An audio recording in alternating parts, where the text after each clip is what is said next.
Olá, meu nome é Eileen, eu sou médica, residente de pediatria pela UEA e minha preceptora é a doutora Adriana, gastroped, também da UEA.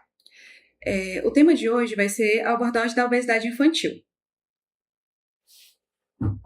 Teve um aumento relativo da obesidade no Brasil. Saímos de 10,9% para 33%. E nas crianças entre 5 e 9 anos, no momento tem obesidade em até 16,6% dessas crianças. E dos adolescentes, até 4,9%. E o problema disso é que tem um impacto metabólico muito grande. As crianças obesas, elas têm até 80% mais chance de ter obesidade quando adultos e também ter um surgimento antecipado das doenças crônicas não transmissíveis, como a diabetes, hipertensão, entre outras. Como é feito esse diagnóstico e o que é a obesidade? A obesidade é um estoque excessivo da gordura corporal associado a riscos à saúde. E como é feito esse diagnóstico? Como a gente vai falar que essa criança ela tem a obesidade? O nosso principal parâmetro é o IMC. O IMC ele é calculado através do peso em quilos, dividido pela altura ao quadrado em metros dessa criança. E vai ser jogado nas curvas da OMS, nas curvas para poder ver o percentil dessa criança ou o Z-score dessa criança para avaliar se ela tem risco de sobrepeso, dependendo da idade, ou se já tem sobrepeso, se ela tiver score entre mais 2 ali, mais 3, já seria o sobrepeso em menores de 5 anos, e já seria obesidade entre maiores de 20 anos e menor de 20, em maior de 5 anos e menor de 20, e se tiver acima de 3, na criança menor de 5 anos já seria obesidade e maior de 5 anos já seria obesidade grave. Aqui é a tabela da OMS, vou apontar aqui para vocês verem. Se uma criança, esse aqui é de entre 0 e 2 anos. Se uma criança estiver entre o mais 1 e o mais 2, tendo aqui 1 ano e 8 meses, ela estaria aqui entre o mais 1 e o mais 2, ela seria risco de sobrepeso. Aqui ela seria sobrepeso e aqui seria a obesidade. Vamos supor que essa mesma tabela ela fosse de uma criança mais velha, acima de 2 anos. Se ela tivesse entre mais 1 e mais 2, ela seria já sobrepeso, não tem risco de sobrepeso, já seria sobrepeso. Entre mais 2 e mais 3, já seria a obesidade. E maior de mais 3 já seria a obesidade grave. Vamos falar um pouco sobre a etiologia da obesidade. Ela sempre tem que lembrar que é multifatorial. Então, tem os fatores genéticos, epigenéticos, endócrino-metabólicos e comportamentais. Desses fatores genéticos, principalmente o da criança, seria aqueles fatores maternos. Então, se a mãe tem obesidade antes da gestação, a mãe e o pai, se ela foi uma criança com restrição de crescimento ou foi grande para a idade gestacional, se a mãe teve diabetes gestacional, se qualquer coisa que aconteceu durante a gestação ou na vida daquela criança, dos pais daquela criança, pode interferir nessa parte de fatores genéticos. A obesidade é definida em obesidade comum e a obesidade secundária. A obesidade comum é exógena, que é causada realmente pelo erro da criança. Então, erro alimentar, pelo estilo de vida dela e, consequentemente, dos pais, porque dificilmente uma criança ela tem alteração desse peso sozinha. Geralmente está correlacionado com a dos pais também. Erro alimentar dos pais, sedentarismo dos pais, que não leva a criança a ter aquela rotina de criança, rotina de brincar, de fazer exercício físico, tudo isso. Quando a gente realmente pensa em uma obesidade comum, quando a gente for fazer a anamnese dessa criança, a gente vai ver o estilo de vida dela, se tem os alimentares, a estatura dela vai estar normal ou elevada. Essa elevação da estatura é um ponto muito importante, porque se tiver esse atraso estatural, junto com a obesidade, a gente pode pensar em causa endócrina, em causas secundárias. A criança ela não deve ter nem déficit cognitivo, nem dismorfismo facial, e a idade óssea ela vai estar normal ou avançada para a idade. Esse avanço é justamente pela conversão periférica do estrógeno no tecido adiposo. A obesidade secundária, por outra via, já é uma causa endógena, já é realmente causada por causas endócrinas, monogênicas, sindrômicas ou iatrogênicas dessa criança. Ela vai ter, né, como eu tinha falado, o atraso do crescimento, vai ter uma baixa estatura, ela pode ter a presença do atraso neuropsicomotor, ela pode ter hiperfagia grave e vários outros sintomas que eu vou falar mais à frente. E geralmente nessas crianças o início é muito precoce, em menor de 2 anos, mas a gente releva até menor que 5. Agora falando sobre a obesidade genética, que seria aquela obesidade que não é um termo muito correto de se usar. Por quê? Porque a obesidade genética, os dois têm o fator genético associado, tanto a comum, a endógena, quanto a exógena. Então, ela é mais falando do componente ali monogênico e sindrômico. O monogênico é quando é um único gene que está responsável por essa alteração. E a sindrômica é quando tem um pequeno grupo de genes, então mais de um gene envolvido. Essa monogênica, essa primeira que estamos falando, ela é um grupo de doenças raras e as principais dela é pelo sistema leptina-minocortina, que eu vou falar no próximo slide. E também pode ter alterações endócrinas.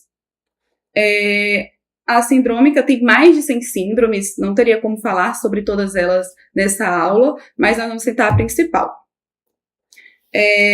Essas duas primeiras, que são a mutação e a deficiência, elas são da causa monogênicas, que é o receptor, né, a mutação do MC4R, que é do receptor da melanocortina, que ela é a causa mais comum da monogênica. A criança tem uma hiperfagia, tem um aumento da massa óssea e da estatura. Na deficiência de leptina, que é o hormônio regulador, essa criança ela também vai ter uma hiperfagia extrema, porque ela não vai saber controlar a saciedade dela, e geralmente essa obesidade ela já é considerada obesidade grave no primeiro ano de vida. Na síndrome de Prader-Willi, ela é a deleção dessa deleção paterna aqui, e a criança, ela geralmente, ela é um bebê muito hipotônico ali naquele início, não tem uma boa aceitação da amamentação, ele é uma criança que no início, nos primeiros, até uns 2 anos de vida, é uma criança que tem até baixo peso, ela não desenvolve como deveria, tem uma baixa estatura, um baixo peso, mas quando completa ali entre 2 e 4 anos, começa a inverter isso. Essa criança, ela começa a ter hiperfagia grave, ela começa a ter o déficit cognitivo, as mãos e os pés dela são menores, e ela vai realmente aumentando o consumo, a necessidade energética dela. Quando a gente precisa investigar essa criança? Mas atrás a gente falou, né, um pouco sobre isso, mas vamos continuar. Quando teve início precoce, principalmente um ganho ponderal muito importante no primeiro ano de vida, mas se tem obesidade grave antes dos 5 anos. Se essa criança em algum momento teve queda da estatura, então ela estava indo bem, ganhando um peso bom, junto com, na mesma linha da curva aqui, com uma altura boa, e essa velocidade de crescimento começou a estagnar. Então aí a gente já tem que pensar que pode ser uma causa secundária e realmente investigar. Se essa criança tem um déficit intelectual, então, como eu falei, a comum, ela não deve ter o déficit intelectual. Então, se tem déficit intelectual, se tem dismorfismos associados, essa criança precisa ser investigada para causas secundárias. E se a criança realmente tem um comportamento de não ficar saciado, come e nunca fica saciado. Essa criança, ela também precisa ser investigada. Como a gente vai fazer essa investigação dessa criança? Lembrar primeiramente da anamnese, lembrar daquela parte neonatal e naquela parte materna mesmo, dos pais, da família, o histórico familiar no geral, sempre ver o peso do nascimento, principalmente se ele é PIG, se teve a restrição do crescimento, ou se ele é GIG, grande para a idade gestacional. Se teve aleitamento materno e por quanto tempo esse aleitamento materno foi feito, sempre lembrar de perguntar também quando iniciou a introdução alimentar, o que foi de introdução alimentar, o que foi consumido principalmente nesses primeiros 2 anos de vida, que tudo isso interfere muito de como vai ser o ganho de peso dessa criança. Sempre também lembrar de perguntar sobre hábitos do sono, se tem ronco, justamente pelas comorbidades associadas. Ver o tempo de tela dessa criança, se ela é uma criança que não faz atividade física, que fica a maior parte do tempo realmente no celular, na tela, de uma forma geral. Fazer o exame físico minucioso dessa criança. No exame físico, principalmente, fazer a aferição da pressão em todas as consultas. Isso deveria ser feito, né, em todas as crianças, mas nesse caso, na criança obesa, é ainda mais importante. Avaliar se tem acantose, para poder avaliar a resistência insulínica, se tem estrias, que no sobrepeso e na obesidade pode ter estrias, tanto na região axilar, tanto na região mamária, pode ter na região do quadril também, e fazer sempre o estadiamento do Tanner dessa criança, justamente para correlacionar ali no estirão de crescimento dela. Falando mais um pouco sobre a obesidade, a gente nunca pode esquecer também do exame físico de fazer essa aferição da circunferência abdominal. Ela é um ponto muito importante para uma das complicações da obesidade, que é a síndrome metabólica, vamos falar um pouquinho mais assim à frente. A técnica tem que ser feita da forma correta para poder ter um padrão mais fidedigno dessa circunferência abdominal, que é entre o ponto médio da última costela até a borda superior da crista ilíaca. Esse marcador da gordura visceral, que é feito pela circunferência abdominal, ela acaba sendo superior ao IMC para calcular o risco cardiovascular dessa criança. Então, se essa criança tiver um aumento acima do percentil 90 da circunferência abdominal, ela tem um risco cardiovascular maior. Quando a gente avalia essa criança e percebe que ela está obesa, a gente sempre precisa fazer alguns exames para poder acompanhar essa criança, para ver se não tem nenhuma das comorbidades associadas. Dentre elas, sempre pedir a glicemia em jejum dessas crianças. Se tiver menor que 100, é o valor adequado, né? Entre 100 e 125, a gente precisa pedir o teste de tolerância à glicose. E se tiver maior que 126, a gente já precisa considerar como diabetes mellitus. Nessa criança que ela fez o teste de tolerância oral à glicose, ela também precisa ser avaliado ele da forma direcionada. O perfil lipídico a gente sempre também tem que pedir em todas as consultas, pelo menos uma vez ali ao ano dessa criança. E aqui eu coloquei os valores normais, mas mais na frente eu vou falar quais são os alterados para a gente pensar em síndrome metabólica. A gente também sempre tem que pedir o TGP dessa criança, justamente pensando no rastreio de doenças hepáticas. Vamos lá, então. Se a glicose deu entre 100 e 125, a gente vai precisar fazer a investigação direcionada com o teste de tolerância à glicose, que vai ser feito em jejum, todo aquele protocolo normal do teste. E se ele tiver menor que 140, está adequado. Se tiver entre 140 e 200, já tem a intolerância à glicose. E se tiver maior de 200, a gente já pode considerar DM. No caso, se tiver o TGP aumentado, a gente realmente precisa fazer a ultrassom. Ou se a gente tiver um suspeito também de esteatose hepática, a gente já pode solicitar essa ultrassom de abdômen superior para avaliar o fígado dessa criança. Sempre, se tiver aquela desaceleração do crescimento da criança, da velocidade de crescimento, que eu havia falado, a gente precisa investigar causas endócrinas. Então, sempre pedir os hormônios da tireoide e o cortisol dessa criança. Agora que falamos dos exames que pedimos, vamos falar um pouco sobre as comorbidades, do porquê que a gente pede aqueles exames. Então, no exame físico, a gente sempre vai fazer a aferição da PA, justamente para avaliar se essa criança não tem a hipertensão, que é uma das principais associadas. Vai pedir, né, o TGP, desculpa, e a ultrassom para avaliar a esteatose hepática. Essa criança ela pode ter a apneia obstrutiva do sono, então sempre avaliar os roncos, se a criança não dorme bem, se tem hipertrofia de amígdalas, e sempre avaliar se essa criança já não tem complicações ortopédicas, se ela tem a dor articular crônica, para poder avaliar as doenças ortopédicas associadas. Falando um pouco mais sobre a síndrome metabólica, que eu havia citado anteriormente, ela também é uma complicação muito importante da obesidade. Ela não tem um valor muito fechado ali como do adulto, principalmente em menores de 6 anos, mas sabe-se que o percentil maior que 90 já tem um critério para investigar, né, as doenças cardiovasculares, se essa criança ela vai ter uma propensão maior de ter causas cardiovasculares associadas.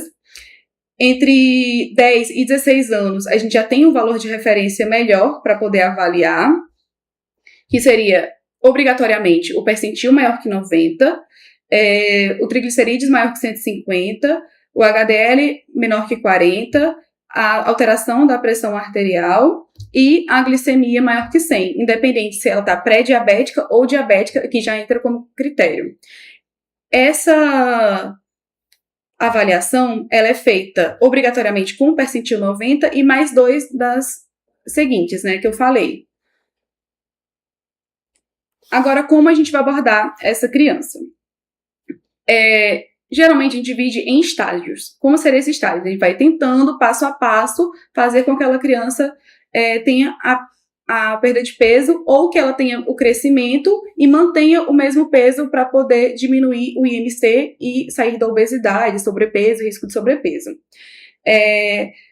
No estágio 1, ele pode ser feito realmente na UBS, na atenção primária, saúde, em UBS, na casinha, no consultório, em qualquer atendimento primário da saúde.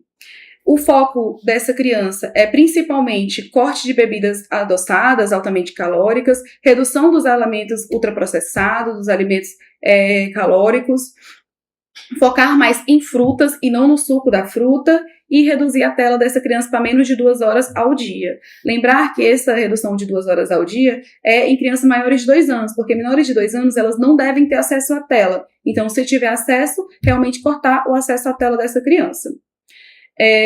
Não resolveu, pelo menos ali, 4 a 6 meses, não resolveu. Não teve essa redução, ainda está tendo ganho de peso, ainda está com IMC acima do que deveria. A gente avança para o estágio 2.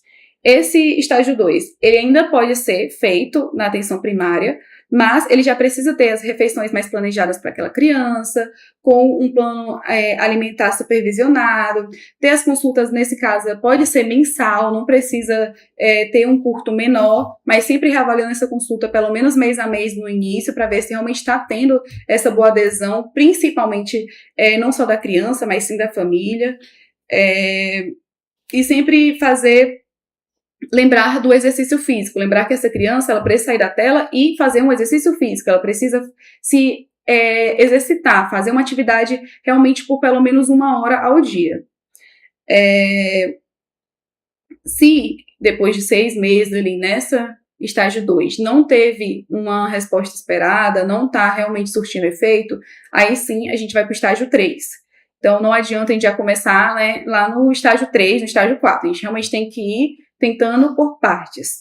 Nesse caso, a gente vai precisar realmente de uma avaliação multidisciplinar, de um apoio maior dessa criança, ter o pediatra, o nutrólogo, o psicólogo para ajudar nessa parte emocional, porque a criança, ela muitas vezes já for para escolas, pode sofrer bullying, isso pode prejudicar ainda mais, aumentar mais a vontade de comer para descontar tudo aquilo que vem sofrendo. Então, sempre apoiar ali, estar junto ali com o psicólogo.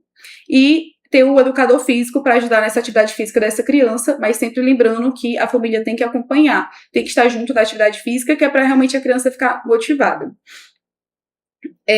Se nesse caso não resolveu, nós vamos para o estágio 4, que já seria um centro especializado para obesidade. Nesse caso, iria realmente os obesos com grave e refratário, que não melhora com os tratamentos iniciais.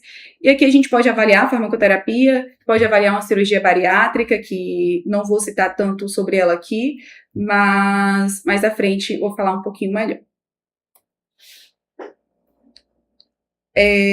Então, como é que vai ser essa intervenção na prática? A gente não pode fazer proibições radicais. Então, se a criança ela já tem costume de comer vários alimentos ultraprocessados, tudo, e você corta tudo do nada, essa criança ela não vai ter uma boa adesão, ela não vai realmente seguir aquela dieta. Isso vai fazer com que ela continue comendo o que ela comia antes. Então, nesse momento, a gente vai controlar mais na quantidade que ela come, na frequência daquele consumo. Se tinha essa refeição em casa 3, 4 vezes por semana, vai reduzir para uma, ou às vezes uma semana sim, uma semana não, mas não cortar 100%, porque a criança ela vai acabar não conseguindo seguir aquela dieta. Ter as porções, né, de frutas, legumes, vegetais de forma variada para aumentar a saciedade dessa criança e reduzir realmente as calorias, né, e que ela comece a comer a fruta, a porção da fruta e não o suco. Lembrar sempre que não pode ter bebidas adoçadas, então principalmente refrigerantes, sucos de caixinha, aquele suquinho de pó também que é bastante. O suco natural, ele não é que ele seja contraindicado, mas ele deve ser com bastante cautela, porque dificilmente uma família ela não adoça aquele suco. Então, e às vezes a criança ela acaba não comendo a fruta e sim o suco. E, querendo ou não, o suco digere muito mais rápido, aquela criança vai sentir fome muito mais rápido. E sempre garantir que a criança tenha várias alimentações no dia, né? Faça pelo menos ali de 3 em 3 horas, em média de 5 a 6 refeições no dia. E lembrar de comer todo mundo junto na mesa. Como é que vai ser a mudança do estilo de vida dessa criança e como vai mudar os hábitos dela para hábitos mais saudáveis? Quem vocês acham que vai emagrecer primeiro? Essa família de cima, com essas refeições, os pais, né, também com sobrepeso, também comendo bastante besteira, refrigerante, pizza, ou essa família que tá todos eles juntos fazendo exercício físico? Então, assim, a criança, ela é uma esponja, ela absorve tudo que vê os pais fazendo. Nesse momento, o principal é realmente o engajamento familiar, que a família, ela realmente apoia aquela criança, interaja com ela, vai fazer exercício com ela. Bora hoje lá, a gente vai lá no parque, corre mais, sei lá, faz uma atividade física comunitária, que alguns bairros têm. E lembrar que essa atividade física ela tem que ser por pelo menos 60 minutos por dia. Pode ser dividido isso, pode ser de uma vez só. E realmente ser brincadeiras mais lúdicas, brincadeiras mais ativas, um esporte, para essa criança realmente gostar. Porque se for algo muito monótono, a criança vai acabar desinteressando e não querendo ir. Lembrar de reduzir a tela, reforçando isso mais uma vez, que é um ponto muito importante. Apenas 2 horas por dia em maiores de 2 anos e menores de 2 anos não ter telas, e lembrar de nunca ficar compensando a criança, colocando uma tela na frente dela para ela comer, porque isso ela não vai ver a quantidade que ela está comendo, não vai perceber se ela já está saciada, só vai estar comendo por comer. Igual a gente quando está na frente da televisão ali, querendo beliscar alguma coisa. Lembrar também que o sono é muito importante para essa criança, então essa criança ela precisa ter o sono regulado, ali de 9 a 11 horas por noite, e essa alteração produz a grelina e a peptina que fornece o ganho de peso. Agora vamos falar um pouquinho sobre a abordagem farmacológica.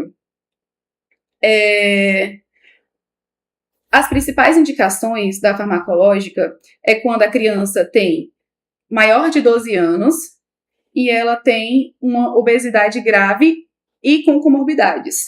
Essa criança, ela nunca deve ser submetida a uma monoterapia, a uma medicação sem mudança do estilo de vida, sem realmente fazer exercício, continuar sedentária. Então, a gente não deve tratar só com a medicação. Por isso que foi falado que tem o passo a passo para realmente até chegar nessa medicação. ela precisa realmente do acompanhamento médico especializado, precisa ter esse controle rigoroso, principalmente por conta dos efeitos adversos. A antagonista de GLP-1, que é a semaglutida, mais conhecida, né? Ela já está aprovada acima de 12 anos nas diretrizes. A metformina, ela também está recomendada, mas apenas em casos específicos, quando já tem as comorbidades, né? Se tem resistência insulínica, se ela tem pré-diabetes, resistência insulínica, ou se ela tem uma SOP associada no caso das meninas. A rolistase, ela é um inibidor da lipase intestinal, só que ela não está sendo bem aceita pelos adolescentes, justamente porque ela tem esse efeito gastrointestinal muito importante, dá bastante diarreia, com evacuações explosivas, e isso faz com que realmente o adolescente não tenha uma boa adesão. Além disso, tem a bariátrica, que ela está recomendada em alguns casos muito específicos, tem muita divergência em relação à idade, tem muita divergência em relação aos critérios que precisa para poder fazer a bariátrica. É um assunto um pouco mais complexo e não vai ser muito bem falado nessa aula. Aqui são os que a gente falou na aula e que vocês realmente precisam saber de cara ali fazer com a criança. Então, não subestimar, né, esse ganho de peso da criança, ficar sempre mapeando principalmente a velocidade de crescimento, se tiver essa queda, para poder investigar as causas endócrinas secundárias, ter o rastreio sempre das comorbidades em todas as consultas, lembrar de fazer da pressão arterial, lembrar de fazer a circunferência abdominal,